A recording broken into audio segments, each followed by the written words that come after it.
Mais le sujet que j'ai voulu traiter ce soir est un petit peu différent de celui du livre, c'est la démocratie confisquée, comment la Cour suprême est devenue le premier pouvoir en Israël. Alors, pour expliquer en quelques mots ce que j'ai voulu dire par là, parce que c'est peut-être pas évident pour tout le monde, il y a peut-être des gens qui pensent qu'on est une démocratie parfaite, ou que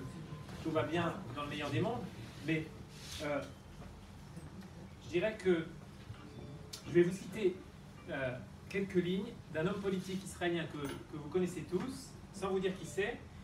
et un petit peu pour servir d'introduction à mon sujet. Alors, c'était un homme politique,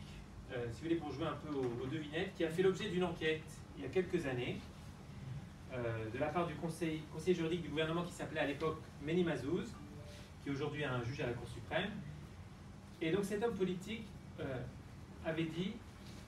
lorsqu'il a finalement, après des mois d'enquête, il a été innocenté, il a déclaré « Je n'ai aucune raison de faire la fête ». Donc un journaliste lui a demandé « Est-ce que vous êtes content d'être innocenté ?» Il a répondu « Je n'ai aucune raison de faire la fête. Qu'est-ce qui va me rendre, à moi et à ma famille, les 3 années et demie difficiles qui m'ont été dérobées?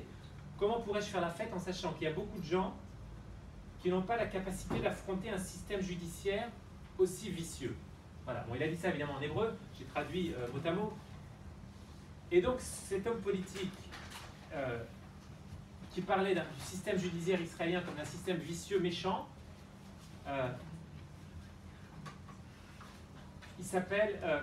en fait c'est Reuven Rivlin, c'est le président de l'État qui évidemment aujourd'hui parle dans des termes un peu différents, mais je dirais que ça traduit un petit peu l'état d'esprit dans lequel se trouve un homme politique israélien lorsqu'il fait l'objet d'une enquête qui, par la force des choses, s'étale pendant des semaines, pendant des mois, et quelle que soit l'issue d'ailleurs de l'enquête, qu'il soit finalement coupable ou innocenté, comme c'était le cas de Rivlin et de beaucoup d'autres, eh bien, je dirais que c'est un sentiment très, très difficile, comme toute personne qui fait l'objet évidemment d'une enquête, mais encore plus pour un homme politique dont tout d'un coup la vie privée ou publique est exposée